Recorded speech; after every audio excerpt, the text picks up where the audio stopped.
President Marcos. Narinig mo lang. Baka naman hindi ito mong totoo yung...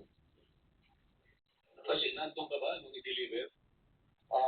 Kami po kasi yung nagdala doon sa Delta Del Sir at isa kami po ang kasama ni Boss Alding na pumunta doon sa Ilocos. Ang bahagi ng pagtatanong ni Senator Rodante Marcoleta kay Johnny Buduan, tinanong naman ni Senator Ivy Marcos kung may nakita silang opisyal sa Ilocos Norte.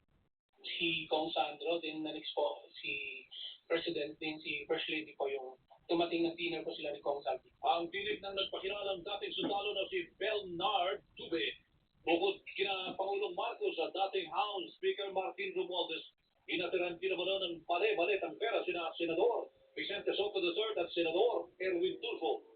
Nagulat ako dito po sa letter E42 nakalagay dito, nag-deliver kay Senator Tito Soto. In-advise na kami ng team leader namin na mag-proceed na sa building ni Tito Soto sa Baclaran. So, after lunch, nandun na po kami. Nakapag-deliver po ako doon kay Senator Erwin Tulfo ng 2 pieces. Yung una po, 2 maleta, tapos yung pangalawa po, 6. Ano yung 2 maleta? Anong size? Maliit na po, small at medium siguro. Ang tinig na Senador Alan Peter Cayetano, Belnard Tube at Bernard Gumpas. Ilang kasalukuyan at dating congressman din ang tinukoy ng 18 na pakilalang dating sundalo na hinatiran umano nila ng mali-mali ng pera. Sa pulong ng Cayetano Black sa Senado, nabanggit na tumanggap ng pera ang ilang kongresista, kabilang si Bicol Saro Party List Representative Terry Ridon. Si Terry Redon, sir. Nakita ko, sir, yung sakyan niya, BMW yun, sir. Terry Ridon yung congressman ngayon. Yes, sir. Ilang maleta naman ang binigay mo? Isang maliit din, sir. Dinig po yan ng nagpakilalang sundalo na si Jolie Cadiao. At awit din naman ang mga miyembro ng mga bayang black gate din ang mamayang Liberal Party List Representative Laila de Lima. Kasama rin naman sa nakatira ng pera si Father Flavi Villanueva na tumutulong sa pamilya ng mga biktima ng extrajudicial killings. Si Father Flavi ay hinatiran ko ng pera doon sa Mindanao Up. Isang sobre yun, sir. Dinig po ng napakilalang dating sundalo na si Jolie Cadiao. Nakatanggap din umano ng pera ang mga investigador ng International Criminal Court na dumating sa bansa. Ngayon din si dating Senator Antonio Trillanes IV para suhulan naman ang mga investigador ng ICC. May delivery din umano ng pera kay dating DOJ Undersecretary Jojo Cadiz noong December 2 at December 5. Magpakita kayo ng ebidensya. Yan ang sagot ni Presidential Communications Office Undersecretary Claire Castro sa akusasyon ng isa sa mga dating umunong bodyguard ni dating Congressman Elizalde Co na nagkatid sila ng mali-mali ang pera sa bahay ni Pangulong Bongbong Marcos sa Paway, Ilocos Norte.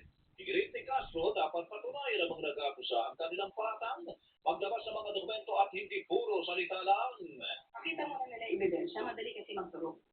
Lalo na kung ang balak mo lang naman talaga ay manghiba at magsilbing isang obstructionist or destabilizer. So, dapat patunayan nila, bigyan nila tayo ng dokumento at hindi yung salita lang. Ang tinig ni Presidential Communications Office Undersecretary Claire Castro, pinabulaan ng Malacanang ang aligasyon ni Senator Alan Peter Cayetano na may mga miyembro ng gabinete na nangakong hindi kakasuhan si Senador Jingo Estrada kung babaliktad ito ng alyansa. Ipinaubaya na ni Senator Erwin Tulfo sa taong bayan kung paniniwalaan ang mga aligasyon ng 18 nagpakilalang dating sundalo at dating manutauhan ni dating Congressman Elizalde Co. Gate po ni Tulfo kailanman ay hindi siya nakatanggap ng pera at hindi niya kinikilala o hindi niya kilala ang mga ito. Itinanggi rin at tinawanan lamang ni Tulfo ang aligasyong hinahatiran siya ng mga babae sa iba't ibang hotel. Wala po talaga. Kaya natanggap ako na gano'n. Saka, okay lang yung mga tao na yun. Maaaring ako nakikita nila dahil kung tuturo ng bodyguard sila yung saldi ko, siyempre nakita ko na yung mukha ko, may tuturo ko lahat. Pero sila hindi ko sila may tuturo. Iba siya tandaan. So, kwento ko lamang po, marami po nilagay sila ng mga pangalan doon kung sino-sino pag sila Laila de Lima. Eh, pinapawala ko lang po sa taong bakit kung maniniwala ko hindi. Dahil dati yung statement, nagbabago-bago yung statement sa mga yan. Pinig po ni Senador Erwin Tulfo. Samantala, sinabi naman ni Senador Vicente Soto III na matagal nang patay ang kamanay tauhan niya na inakusang tumanggap ng pera para sa kanya. Ay kay Soto nabanggit na pangalang Mark na kamanay executive assistant niya na tumanggap ng pera ay noong pang 2015. Pumanaw. Git po ni Soto na hindi siya senador noong 2022 hanggang 2025, mga taon, kung kailan umano nagkaroon po ng budget insertion para sa flood control projects. Tinawag din niya ang pulong ng Cayetano Black na bogus investigation in aid of destabilization. Tinawag naman ni Senator Panfilo Lacson na disgusting si Senator Alan Peter Cayetano dahil anya sa desperadong hakbang para kaladkarin ang kanyang pangalan sa anya'y bogus na Blue Ribbon Committee hearing. Samantala, mga kapuso, 18 nagpakilala ang mga dating sundalo, dating tauhan ni dating Congressman Saldico. Pwedeng i-contempt, pwedeng ipa-arresto ng Senado kapag hindi dumalo sa una na pagdinig ng Senate Blue Ribbon Committee sa Lunes. Alamin natin ang balitang yan mula naman kay Nick Parabelo. Let's go! Ibinanggi ni Senator Tito Pangilinan ang paratang ng bagong Senate Minority Block na takot sila sa bagong Majority Block sa pagtestigo ng 18 naging bodyguard sumunod ni dating Congressman Saldico, kaya nila pinataglit si Senator Alan Peter Cayetano bilang Pangulo ng Senado para patunayang kalokohan ang sinabi ng Miloria na tinatawag ng Cayetano Block. Sinabi ni Pangilinan na isinatawag sa lehitimong pagdinig ng Senate Blue Ribbon Committee sa Lunes ukol sa Justice System ang 18 na humarap sa aning bogus at hindi lehitimong pagdinig ng Cayetano Block kahapon. Kung hindi sisipot ang 18, pwede anyang gamitin ang parliamentary remedies kung saan po pwede ang mga ito na isasina, i-contempt hanggang pwede rin ipa-aresto. So, umaasa si Pangilinan na hindi sila aabot sa pag-contempt at sisipot at nakikita sa lehitimong investigasyon ang 18. Kahapon sa direktiba ni Senator Erwin Tulfo na inihalal ng new majority block bilang sama ng Blue Ribbon Committee, inisyo na ang invitasyon ng Committee Secretariat para sa 18 pati na sa iba pang imbitado na kinabibinangan ni dating House Speaker Martin Romualdez. Dini Pangilinan po sigili sila sa majority block sa paghalukay sa katinulaan sa flood control scam. Sa katunayan nung sila ang nasa minorya, naglabas ng partial report dito ang Blue Ribbon Committee nung pinagbubunuan ni Senator Panfilo Lacson kung saan sa bilang sa rekomendasyon na investigahan ang ilang nilang kasamahan sa Senado. Ibinuto na hindi yun umukat dahil sa pagtanging pumirma ng mga kasapi ng Cayetano Block. Ako si Nick Parabelo Jenny, Super Radio DZWD, Balitang Totoo. One-sided na nangyaring pulong sa Senado ng grupo ni Senator Alan Peter Cayetano kaugnay ng panubalyang flood control projects. Ayon kay Senador Erwin Tulfo, Chairman ng Senate Blue Ribbon Committee, hindi binanggit ng mga nagpakilalang dating sundalo o bodyguard ni dating Congressman Rizal Tico ang mga pangalan nila Senador Laurel Legarda at Senador Mark Villar sa mga pinadalhan ng mga ng mali-malitang pera. Ito'y kahit una na nila itong nabanggit sa kanilang affidavit. Sinusubukan ng GMA News na makuhang panig na Senador Legarda at Senador Mark Villar. Pinapulaan na naman ng ilang kongresista ang akusasyon ng mga nagpakilalang dating tauhan ni Congressman Saldico na nakatanggap sila ng mali-malitang pera. Ayon kay Manila 3rd District Representative Joel Chua, layon lamang po nito na sirain ang pangalan ng mga miyembro ng House Prosecution Panel at ilihis ang atensyon ng publiko sa nalalapit na impeachment trial ni Vice President Sara Duterte. So, ginagawa po nila ay para lang mag-discredit yung mga miyembro ng prosecution. Dito sa unang affidavit na kanila sinumite, according to them, binigyan daw ako ng malita doon sa HOR. Pero ngayon, sinasabi naman nila, binigyan daw ako sa townhouse. Kitang-kita na yung pagsisinungaling nila. Hilig po ni Manila 3rd District Representative Joel Chua, tinawag naman ni Congressman Sia Alonto Adjong na political getter at pamumulitika lamang ang akusasyon na sinadya umano para maging distraction sa nalalapit na impeachment trial. Tinanggitin ni Bicol Saro Party List Representative Terry Lidon na siya'y tumanggap ng pera. Kasi nangalingan po, yung sinasabi po ni Jody Kadyang, kahit anong panahon, sa kahit anong lugar, wala po nga diniliver sa akin na kahit ano pong maleta. Si Mamayang Liberal Party List Representative Laila de Lima naman na idinawit kahit hindi pa kongresista na mga panahong hinatiran umano siya ng pera, sinabing wala siyang natanggap na pera sa maliit naman, paper bag o anuman. Nagkabulbul na umano ang mga parang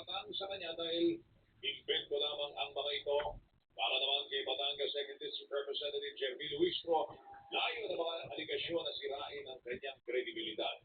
Tugon naman ni dating Congressman Ace Barber sa korte na lamang magpaliwanag ang mga dating sundalo. Sa pinagsamang payag naman ng mga dating kongresista at mga dating miyembro ho ng Makabayan Bloc na sina Franz Castro, Arlene Rosas at Raul Manuel, iginit nila na wala silang anumang proyektong pang-infrastruktura na inirekomenda o ipinatutala. Kaya naman ang reklamong sa Manila sa DOJ laban sa mga nagpakilanong dating sundalo, Iloilo Representative Juliet Baronda at pa rin niyang itinanggi mga paratang laban po sa kanya. Samantala, dumepensa naman para kay Father Flavi Villanueva, ang organisasyong katuwang niya sa pagtulong naman sa pamilya ng mga biktima ng extrajudicial killings. Sa bayag po ni Arnold Jansen, Kalinga Foundation at Program Pagilom, sinabi ho sinabing walang simbahan, Ministry Center o parosya ng Religious Order ni Villanueva na SBT ang nasa Mindanao Avenue sa Quezon City. Dahil dito balak naman na nilang mag-ayon po ng legal na aksyon at panagutin ang mga nagsabi ng kasinungalingan. Hindi palalampasin ni dating Senador Antonio Trillanes IV ang patuloy na pagdawit sa kanya sa isyu ng bali-balitang pera. Ayon kay Trillanes, muli siyang magsasampa ng kaso laban sa 18 nagpakilalang mga dating sundalo. Dahil dyan sa sinabi nila niya, magpapalit ulit ako ng pangatlong case. Lahat sa kanila kasi habang ginagawa nila yan, harap talaga sila ng kaso. At doon sa korte, patunayan nila lahat ng kung ano man CCTV, kung ano man yung pinagsasabi nila, i-prove nila yun. Kasi sigurado ako na hindi nila masasubstantiate yung mga allegations niya kasi hindi totoo. Ayon kay Trillanes, ang tanging pakay nito ay tugisa ng pangalan ng International Criminal Court para palawasin yung lehitimang investigasyon. Mga ebidensya, mga testigo laban sa dating Pangulo ng Pilipinas na harap sa kasong crimes against humanity kaugnay ng madugong drug war. Kailangan kasi nilang tumisan yung pangalan ng ICC. At tipo, hindi legitimate yung investigasyon nila, hindi legitimate yung mga ebidensya, testigo. Kasi samantalang yung buong Pilipinas ay isang simboy dun sa mga pangyayari nung panahon hindi. Kung pinagmamalaki nila yan, yung mga papayan nila. Ang tinig ni dating Senador Antonio Trillanes IV. Isiniwala naman ni NBI Director Melvin Matibag na may natanggap silang impormasyon na sinuhulan umano ni dating Congressman Mike Dimensor ng tig-5 milyong piso ang 18 nagpakilalang dating sundalo. Sa mga dating taon naman ni dating Congressman Elizalde Co ay kay Matibag nakuha nila ang impormasyon mula sa kinakasama ng anak ng isa sa 18. Dating Congressman Mike Dimensor kasi nag-offer ng halaga ng 5 billion para maging testigo na lumabas ng press conference. Yung anak ng 18 na rin sa isang niyang kapatid, magkakasama sila sa bahay, kaya may yung testimony nito. May nauna rin umano itong 4 na pahinang statement noong April 28 na nagsasaad na pinangakuan ng tig-5 milyong piso ang 18 kung tinitestigo silang pinag-deliver ng pera ni dating Congressman Co. Hindi namin ito ilalabas no dahil pinapalagi pa namin yung investigation. At bumalik pa siya para magkaroon ng statement ulit ng Big 6. Hilig po ni NBI Director Melvin Matibag noong May 6 naman na magsubiti umano ito ng 2 pahinang pirmadong supplemental affidavit na naglilinaw na 350,000 pesos 350,000 pesos na maunang bayad muna ang natanggap na naman ng kanyang kinakasama. Ikinang ginawa ni Defensor at ng ilang nagpakilalang dating sundalo ang paratang. Ganyan-ganyan ginawa nila noon kay Dutesa. So sinabi nila, pinapirma nila na kung yung Marcoleta nag-offer ng pera para magsalita ng gano'n. Ang pamilya namin ngayon, gutom. Bakit? Dahil sa ginawa natin. Ang pamilya namin ngayon, gutom. Bakit? Dahil sa ginawa natin. Totoo. Kasi itong ginawa namin, hindi ito mga sarili. Para sa bayan ito. Kaya ito ang sabihin na natuwanggap namin ng 5 milyon. Pagpalit yung dignidad namin bilang isang dating sundalo. Ang magkakasunod na dinig kina dating Congressman Mike Defensor at nagpakilalang dating sundalo na si Crisani Dado. Kayo'y nakikinig sa Super Balita sa Umaga, Nationwide! Ay, mga kapuso, mahirap pong magkasakit, lalo na po sa panahon po ngayon, napakataas po ng mga bilihin, tapos sasabayan po na sakit po natin. Takpo, huwag naman po sana mga kapuso, pero ang payo po ng Unilab, maging mas wais po sa pagpili po ng gamot, dapat yung panatag ka sa quality at abot kaya po ang presyo. Hindi po sapat yung basta mura lamang. Dahil baka wala naman ng visa, hindi ba safe? At hindi na naman kailangan mahal para masabing di kalidad ang gamot. Kaya paalala po ng Unilab, piliin ang tunay na quality sa presyong abot kaya. Oras mga kapuso, alas 7:53, radyo na, hindi ba? Ang fake news, sapat, totoo.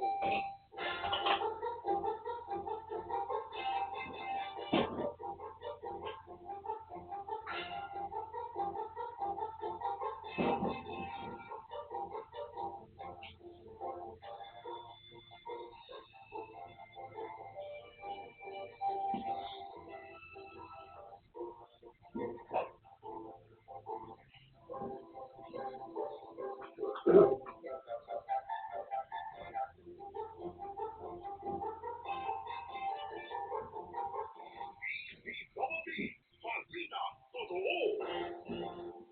Lubos po ang aming pasasalamat dahil kami ang inyong pinagkakatiwalaan sa pagbabalita. Hindi po namin kakalanin ang inyong pagtitiwala mga kapuso. Kaya naman dito sa Super Radio DWB, makatimpaya kayo na walang kinikilingan, walang pinoprotektahan, noon at ngayon, serbisyong totoo.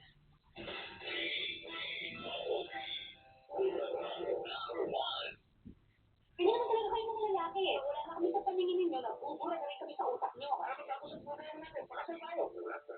Eh, hindi tayo magtitilipan ka eh. Ako meron na sa ilang minsan pa. Kahit kunting-kunting eh. Part 2, SPJ sa G-Flex Friday, 8 p.m.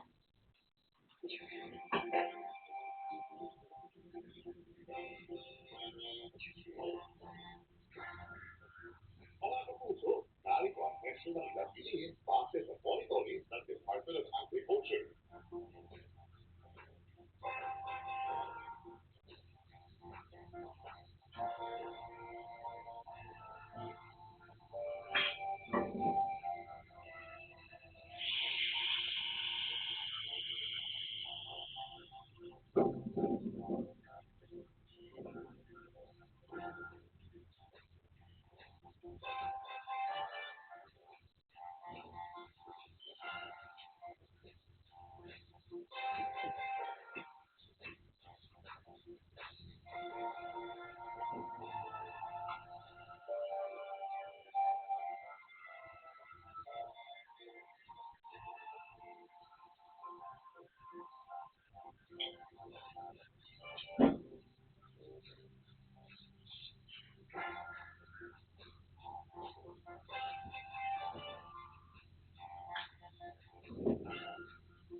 DWB, balita, tama, balita, totoo. May mga bagay bang hiyang sa inyo? Yung subok nyo na, kaya laging yun ang inyong binibili. Ganyan ako sa maraming personal na bagay na ginagamit ko. At kasama na po dyan, ang gamot na iniinom ko. Pagdating po sa gamot, yung ako basta-basta nagpapalito ng brand.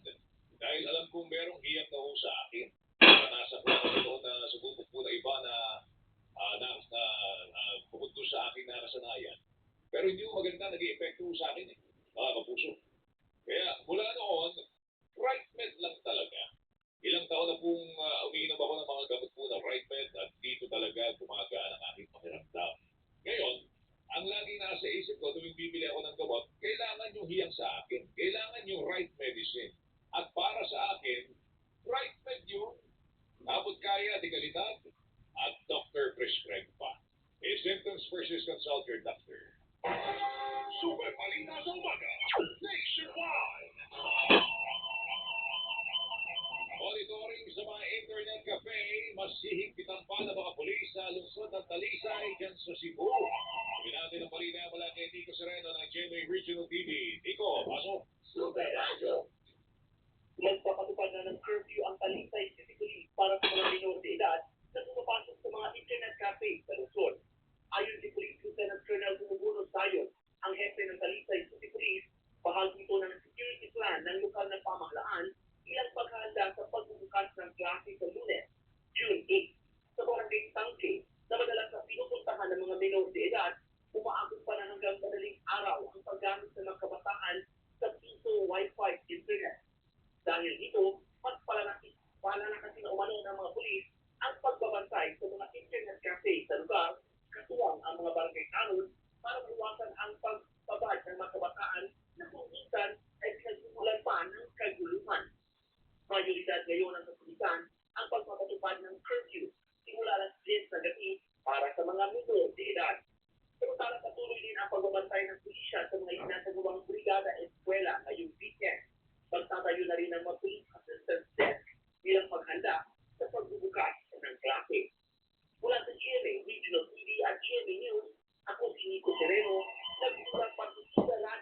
balitang tubo.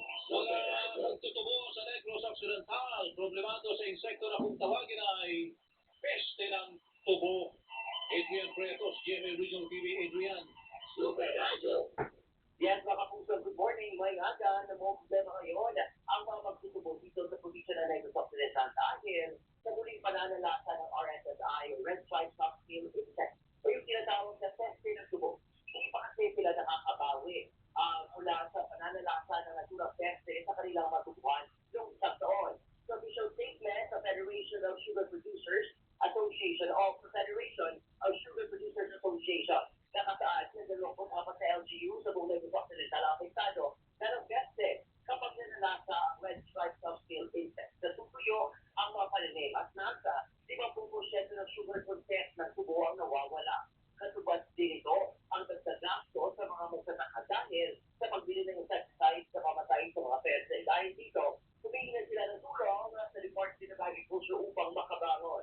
So, uli sila ng Department of Agriculture na sa Island Region o NIR may kita po libo hektarya ng taniman ng tubo ang inatakli o ng peste sa Negros Occidental. Well, it's the Regional TV News ako sa Ilan Prete. Nag-uulat para sa Sinradyo DJ. Balikan ito. Super Radio. Inundina ng mga mamahayag ang akusasyon ni Senador Rodante Marcoleta na bayaran ang karamihan sa mga miyembro ng media. Sa pulong ng Cayetano Black sa Senado, inakusahan ni Marcoleta ang mga taga-media na bayaran dahil hindi umano kinikwestiyon ang paksyon ni Acting Senate President Sherwin Gatchalian na wala umanong ginagawa para ituloy ang pagdinig sa flood control scandal. Sa iyo pong mga participants sa media, nakaramihan po sa inyo ay bayaran. Pinalagan ito ng Senate media at iginit na hindi lamang irresponsable ang payag ng senador, kundi pag-atake rin sa isang institusyon na kinikilalang mahalaga sa anumang demokrasya. Hindi ako na makatarungan ng paninira sa mga media worker na posibleng maharap sa pananakot at panggigipit at nalalagay sa panganib ang buhay para lamang magbigay ng impormasyon sa publiko at mapanagot ang mga nasa kapangyarihan. Kung hindi umano suportado ng ebidensya paratang ni Marcoleta, nakasisira ito sa tiwala ng publiko sa lehitimong pamahayag at lumilikha ng negatibong pagtingin sa mga media practitioner na nagtatrabaho lamang. Hindi rin kailanman dapat idamay, gamitin yung mga pamahayag sa tapatan, alitan o agawan ng kapangyarihan ng mga politiko. Inundi na din ng National Union of Journalists of the Philippines and UJP ang payag ni Marcoleta na layo namanong pahinain yung pagtingin ng publiko sa gitna ng mga hindi pagkakaunawaan ng mga paksyon sa Senado. Kanila ang pagpinta sa media bilang partisan ay isang distraksyon o paglihis sa publiko wala sa mga totoong issue. Nilinaw naman ni Marcoleta na hindi niya nilalahat ang media at humingi rin po siya ng paumanhin sa kanyang naging pahayag. Pwede niyo bang i-play yung statement ko if I said that exact sentence? Baka hindi naman ako pagkakatabi. CR. Yeah. Kasi sabi mo, media, parang lahat na eh. Hindi ko kasi, I'm coming from deep frustration. Dinig po yan ni Senador Rodante Marcoleta. Lehitimo ang pagkakahalal sa akin. Yan ang ginit ni Senate President Jose at ating Senate President Sherwin Gatchalian at sinabing magsisimula ng magtrabaho ang Senado. Sa gitna nito, sinabi ni Gatchalian na handa siyang makipag-ayo sa grupo ni Senador Alan Peter Cayetano. I plan to extend my hand to all the senators, whether majority, minority, but of course in this case, the minority. Ang tinig ni Senate President Jose at acting Senate President Sherwin Gatchalian.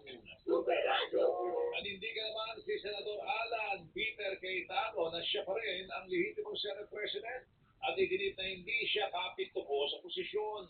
Sa pulong ng kanyang paksyon sa Senado, sinabi ni Cayetano na 3 libro ang kanyang sinasandalan.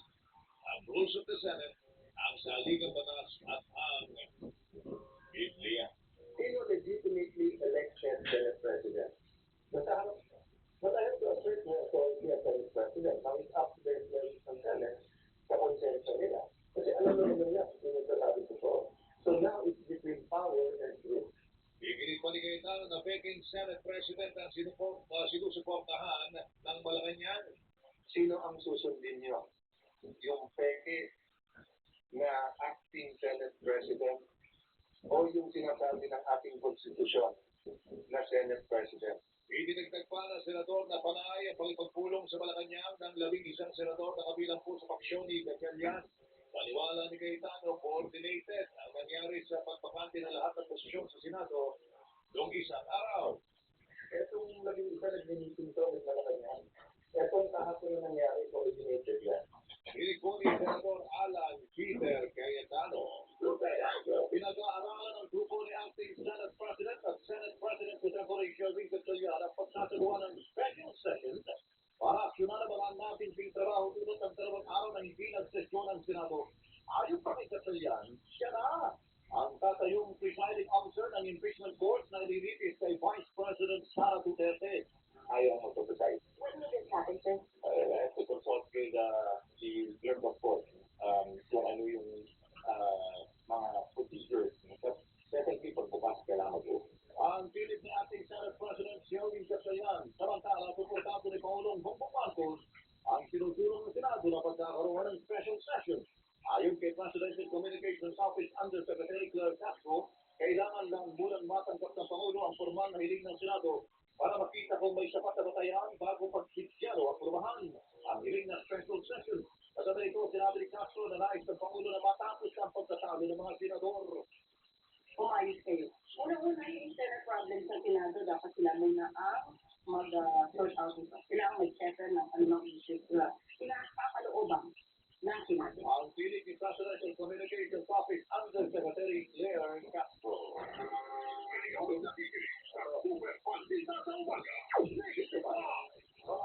Isang na pong sigurado ang panahon po ng tagulan.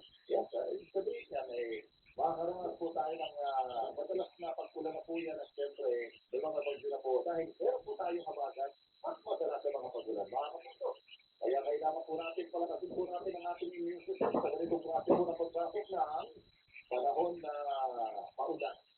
Marami po nagkakasakit, marami sinuupo, marami sinisipon, ganyan, no?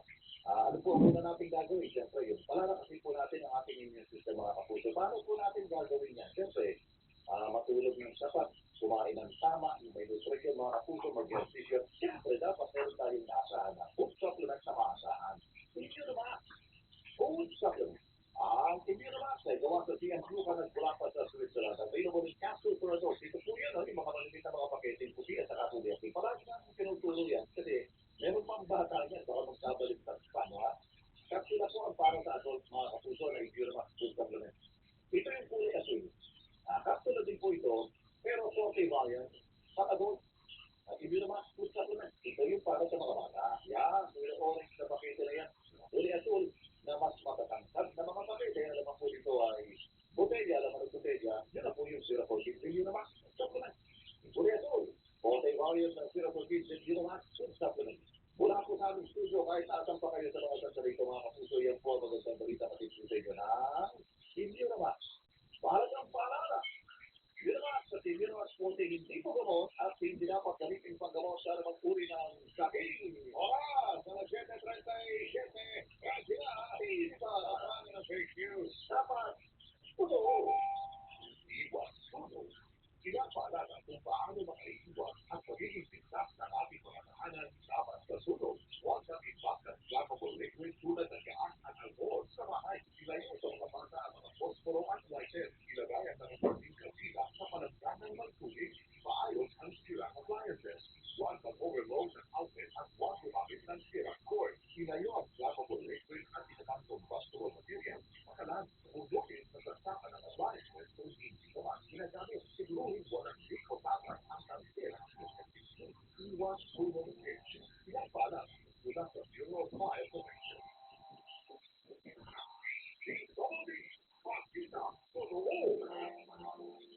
Ako po rin yung pakikilig sa bahagi sa ating programa sa mga pagtalakay sa mga kasapinoy kinalaman sa ating buhay ang kasungan ng inyong pagtitiwala.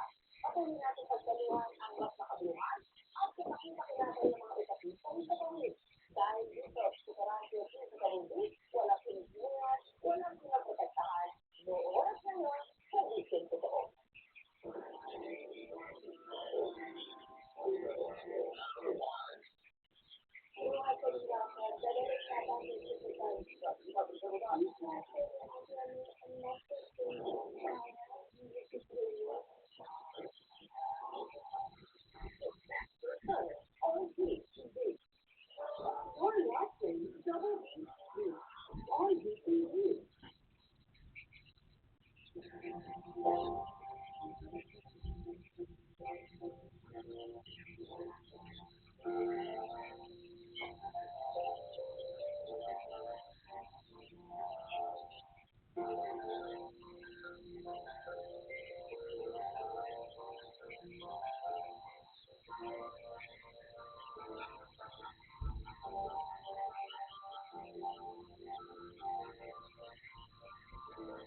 National Grid Corporation of the Philippines o NGCP sa inyo, Nanay Jose. Hindi pa po pala ang Marcos Jr. sa Department of Energy na pilitin ang estado ngayon ng mga proyektong ginagawa ng National Grid Corporation of the Philippines o NGCP. Sinabi ni Power Plant Officer at Presidential Communications Office ang Secretary Attorney Castro na ang utos ng Pangulo ay sa isanay ng iba't ibang usapin na may kinalaman sa sitwasyon ng kuryente at enerhiya sa bansa na dapat anyang matugunan. Kasabay ito ay pinaninitigyo ng Pangulo ang performance ng NGCP. Pinatitiyak ng Pangulo sa Energy Regulatory Commission na tapos ang trabaho ng NGCP na nangangasiwa sa transmission system ng kuryente sa Pilipinas. Kasama rin ani sa utos ng Pangulo ang pagpapagawa ng bagong power plants at transmission network, ganun din ang pagpapatupad ng interventions para tugunan ang mga problemang nagpapaantala sa konstruksyon ng submarine cables at transmission lines. Ako si Susan ni Pinay Federasyon sa Saudi, Balitang Totoo. Project Angka, inilunsad ng DepEd para sa maayos na pagbubukas ng klase. Pinagin ang balita mula kay Mark Palaran, Mark Pasok. Isang programa na nag-address sa mga pangangailangan sa mga pagbubukas ng klase. Tinawag ka rin ang project handa para sa mabilis at malinis pamamahagi ng resources sa mga tutugon sa pangangailangan ng mga pampublikong paaralan. Ayon kay Division Sinala ng Anggaran, sa pamamagitan ng project handa, maagang makapagpapadala ang mga pamamahagi ng mga kasalutan ang mga pinangailangan sa mga lugar na hindi talaga kailangan. Ito kay Iina Kalikita, ang proyekto ito ay direkta sagot sa mabilis ng administrasyon na makasamang pagkwasya ng walang tibay, matibay na kasi ang pagpapahalan ng operasyon. Malaki ang pagtutulong nito ipang mas mapagsamangan ang mga susunod na alokasyon ng pondo at mapapagis at pagpapadala ng mga tulong sa mga pusaya at pasilidad. Ako sa pangalanan ng GMA, Super Radio, DCWE, Balitang Totoo. Super Radio. Pinili na ang hindi sagutin ng House Prosecution Panel ang mga tugon ni Vice President Sara Duterte sa Articles of Impeachment. Magsusumiti na lang sila ng isang manifestation na paliwanag kung bakit hindi na sila magkain ng bagong tugon sa mga pinanggit ni Duterte. Yan ay dahil hindi naman nagano pagkontra sa mga facts ng aligasyon sa Articles of Impeachment ang sinumiting sagot ng kampo ng Vice Presidente. Nakatakda ng pirmahan ng mga miyembro ng House Prosecution Panel ang manifestation na target isumite sa Lunes. Sinapa ng kasong malversation at graft ang mag-asawang Curly at Sara Diskaya at siyam na empleyado ng Department of Public Works and Highways o DPWH. Kaugnay ito ng mga naman yung flood control project sa tatlong barangay sa Malupit, Bulacan na nagkakalaga po ng 54 billion pesos. Mismong sina DPWH Secretary Vince Dizon, Assistant Ombudsman Nico Clavano, nagayin po ng reklamo laban sa mga Diskaya sa Malolos Regional Trial Court. Sa pamagitan po nito, sinabi ni Dizon na maaari na rin arestuhin si Curly Diskaya na ngayon nasa kustudiya ng Senado matapos ma-contempt. Ininurot ng ikalimang divisyon ng Sandigan Bayan ang pagpasa ng takdal kay Senador Jingo Estrada para sa kasong plunder sa June 30. Nakabinbit pa kasi ang mga motion ng senador para ipapasura ang kaso sa korte at kumalik ito sa Department of Justice sa Ombudsman. Natuloy naman ang pagbasa ng saktal sa mga kapwa-akusado ng Estrada na nagkain ng not guilty plea. Wala naman tuwa sa dating Public Works and Highway Secretary Pampol Burawan na sumailalim sa medical procedure dahil sa komplikasyon sa puso at nakakonfine sa ospital. Samantala, sa kaso Grant na Estrada sa Sandigan Bayan 2nd Division, online ang arraignment pero tumanggi ang senador na magmain ng tugon. Kaya ang korte na nagkain ng not guilty plea para sa kanya. Walang espesyal na pagtrato kay Senador Jigoy Estrada. Ito pong nilinaw ng PNP Criminal Investigation and Detection Group matapos lumabas ang mugshot. Itong si Estrada kung saan ang mapapansin nakapatong lamang at hindi nito isinuot ang kulay orange na detainee shirt. Maliwanag po ni PNP, CIDG, NCRG, Police Colonel John Hiagi, walang nagkasyang damit.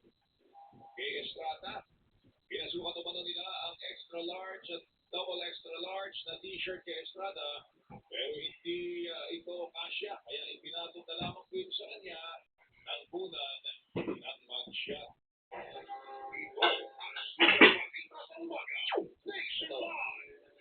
Nakakta dito sa puso. Yan.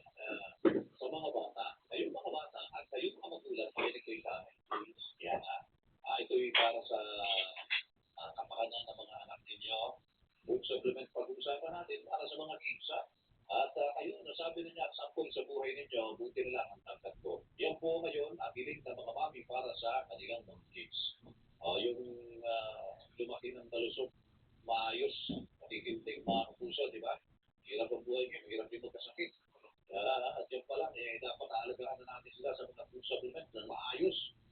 Maswerte tayo. Maswerte kayo, mga bata. May cherry syrup na ngayon. Cherry syrup, may CGF, chlorella, growth factor, tulong sa proper growth and development ng mga chikitings. With proper diet and exercise, meron pang lazy by Torino sa essential vitamins. Tapos napakalinaw po ng mensahe, mga kapuso. Ayan, naka-highlight pa. I is mine. Jennifer. Sa bawat compliment sa nila, siyempre si Mami, proud yan. Hindi nga ipinapalata, pero wala natin. Yung bata na yan. Tuturo pa ng uso na doon. Laking Jennifer yan. Yung pala, anak niya yung tinuturo niya. Yan, ang laking may pagmamalaki mga puso, mahalagang palalang Jennifer Syrup ay hindi gamot at hindi dapat gamitin panggamot sa anumang uri ng sakit. Oras na 7:47. Radyo na, hindi ba? Wala na fake news. Sapat, totoo. Mga kapuso, ito ang Kuryente Philippines. Kung saan ang mga bintana at gawin ng mga opisina bunutin sa pagkakasahat ng appliances na hindi ginagamit o iwanan sa bukas ang mga ilaw na hindi ginagamit. Music appliances contain energy efficient ito gumamit ng mga LED na bugili ang gagawin ng aircon. Isda ang thermostat ito sa 25 degrees Celsius. Ang Kuryente na tayo mga kapuso. PWD, pansita, totoo.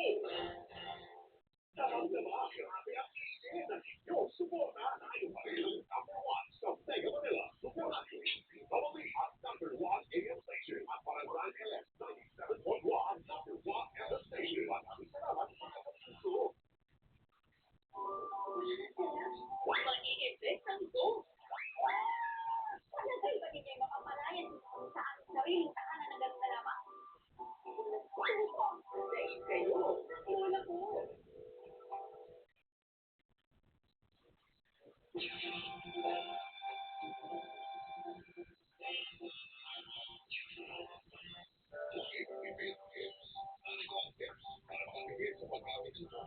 Kung maghuhugas ng kamay, isara muna ang gripo habang nagsasabon. Alamin kung may tagas ng tubig ang mga gripo na bumayon. Ano nitong ipapungkuli? Isara ang gripo habang nagsesepilyo ng ngipin. Mas mahirap kung gagamit ng baso kung nagsesepilyo. Sakit na nakasara ang lahat ng gripo kung hindi ginagamit. Gumamit ng palanggana habang naghuhugas ng mga prutas, gulay, at iba pang pagkain. Gumamit ng papel at abo sa paliligo. Kung kailangan gumamit ng shower, isara muna ito habang nagsasabon. Maging responsable at wise tayo sa paggamit ng tubig, mga kapuso. Mga kapuso, narito ang mga lugar na nakatandang mawala ng supply ng tubig base sa abiso ng Maynila.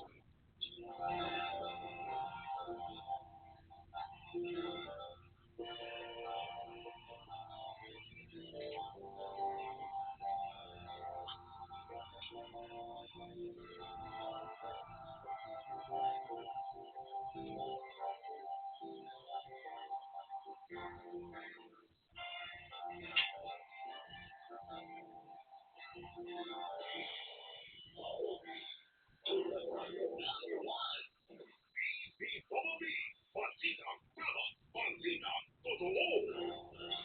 Pantay Kalsada.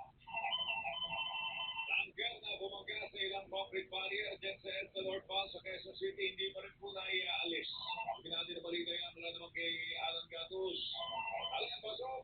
Hanggang sa mga order ito ay hindi pa natatanggal ang tanker sa bahagi ng Quezon Avenue at pagbaba ng tayo. Pero kita pa rin dito sa lugar natin na natin pa rin yung food truck pati yung tanker na aksidente kanina na bumangga sa hilera ng mga concrete barrier. Patuloy pa rin yung pagsisikap nitong mga tapuhan ng CFDA na matanggal itong tanker dahil sa may kabigatan nito at may naman pa na gasolina. Nagpapakagaraw sila sa may bahagi ng matanggang dadan sana sa kaplotan ng langsod ng paggabi ang sinete nito habang pinapaypay nila itong napawa ng sa bawah ng Quezon Avenue flyover. Ang ginagawa ngayon ay sinisikap na maiangat yung pinaka-tractor head para na sa ganun hindi ng papatak ng food truck ng MMDA itong tanker hanggang sa mga oras kasi nito hindi pa rin nananahanan ang Quezon Avenue sa flyover hanggang hindi nakiklear o tuluyan na tatanggal at nakahasap itong tanker na na-aksidente dito sa northbound ng EDSA. Samantala, bakit sa pinakuling impormasyon natin ang pagbibigat ng dami ng trapiko apektado na hanggang sa may bahagi ng EDSA o sirasa na nararamdaman na nagkakaroon na ng bagyang pagbabagan doon yung mga sakyan sa mga oras na ito at patuloy pa rin pagsisigap para tuluyan ang matanggal at mapir ang magamit na itong bahagi ng EDSA northbound Quezon Avenue flyover. Ako siya lang sa pwede sa Franco DPWB. Samantala, dalawang linya ng Buendia southbound sa Pasay City sinakop at ginawa ang terminal ng ilang pampasayanong sasakyan. Christian Manyo, Christian.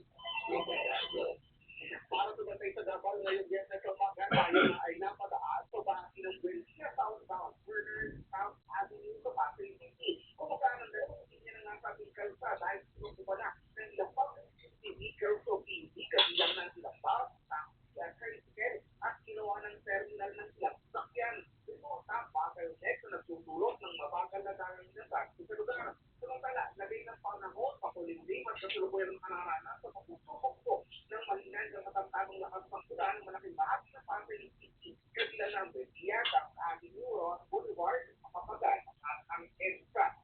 Ako, Sean Manya, Servicio sa Radio, PCWB, Balita, Totoo. Pantay Pagkawan. Luperado. Bumaba ang presyo ng ilang gamit pang eskwela na ibinebenta sa Divisoria sa Maynila ilang araw bago ang pasukan. Itong lumpas na ginawang inspeksyon sa Divisoria ng mga tawag po ng Department of Trade and Industry. Nainig po nito matiyak na nasusunod po ang price guide, school supplies, sa isang 169 na produkto na nasa listahan, 68 ang mas mababa po ang bintahan gaya po ng notebook, pad paper, at ruler. Tumaas naman ang presyo ng ilang brand ng 22 produkto sa listahan gaya po ng lapis, pampura at ballpen. Ang crayons, merong bumaba, meron din tumaas ang presyo depende sa brand. Samantala, isang paaralan sa Palawan manghihiram ng silid-aralan sa kataibing eskwelahan ngayong pasukan. Wilmar Abrea, Super Radio Palawan. Wilmar! Hello,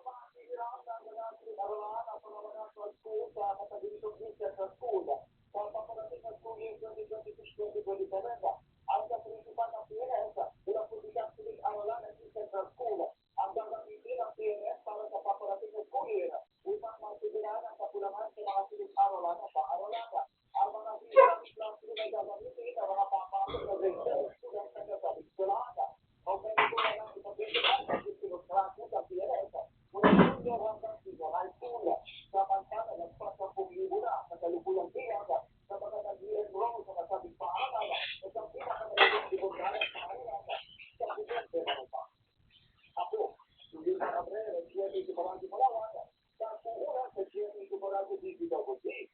Balikan po doon. Samantala, ang Aklan Provincial Police Office nagpapalala ba naman sa mga kawataan na maaaring mambiktima sa kasagsagan ng balik-eskwela. Aba Marie Moises, Super Radio Kalibo, Aba, pasok. Nagpapala ang Aklan Provincial Police Office sa publiko laban sa mga snatcher at pickpocket na maaaring manamantala sa pagdagsa ng mga mamimili sa pamilya sa ugnay ng paghahanda para sa pagbubukas ng klase. Ayon pa sa Aklan PNP, karaniwang tumataas ang mga insidente na pagnanakaw at pang-aagaw ng gamit sa mga mataong lugar sa panahon ng pagbili ng mga school supplies, uniforme at iba pang pangangailangan ng mga mag-aaral. Pinayuhan ng mga mamimili na maging mapagmasag sa kanilang mga gamit, iwasang magdala ng malalaking halaga ng pera at iwasan nakasara at nasa ligtas sa lugar ang kanilang mga bag, cellphone at iwasan ng muna ang pagsusuot ng mamahaling alaman sa pagnamili. Samantala, tiniyak ng kapulisan na nakahanda na ang kanilang mga personnel para sa pagbubukas ng klase. Magpapatupad ng mas-sinaising na police sa police sa paligid ng mga paaralan sa terminal, pamilihan at mga paunahing kalsada upang matiyak ang kaligtasan ng mga mag-aaral, magulang, guro at mga motorista. Ako si Ava Marimoses ng GMA Super Kalibo, nag-uulan para sa GMA Super TV WP. Balita, totoo. Ito ang Super Balita sa Umaga, Nationwide! O sa wakas, Maribelo, hindi na lang natin sa presko na tunghayan ang testimonya po ng 18 sinasabi mga dating bodyguard daw sa tulog. Sa isang pulong pangalitan kundi mismo sa isang investigasyon ng Senate Blue Ribbon Committee, Cayetano Black. Dalawa kasi ang Senate Blue Ribbon Committee. Matitindi rin yung mga aligasyon nila. Matindi. Dapat sagutin ang Sinasabi nga lang, may tuturing na hearsay yan. Pero syempre, kasi ang napansin ng kahapon, Maribelo, parang puro leading questions ang binaso doon. Walang probing question. Maganda nga na humarap sila sa Lunes para ma-testing yung kanilang aligasyon. yung nilagay nila doon sa pinabit nila. Kasi may mga selective na pangalan daw na binanggit doon. Actually, ang napansin ko lang, lahat ng kritiko ni Vice President Sara Duterte ay binanggit po doon sa listahan po ng abogado po ng 18. So, siguro maganda kung Lunes, doon sa Tulfo Senate Blue Ribbon Committee. Ang ano lang dito, ang dilemma lang ni Senator Kerwin Tulfo dito, ay nabanggit din siya. whether totoo o hindi, yung pinakakusa sa kanya, siya yung Senate Blue Ribbon Committee Chairman. Paano kaya nga yun? Ano magiging treatment niya dyan? Kasi inakusahan ka, hindi mo naman may iwasan, hindi mo i-depensa ang sarili mo. Kasi nagdi-depensa na nga siya dito sa mga naging panayam natin sa kanya. No? At pagdating ng Lunes, aakto siya bilang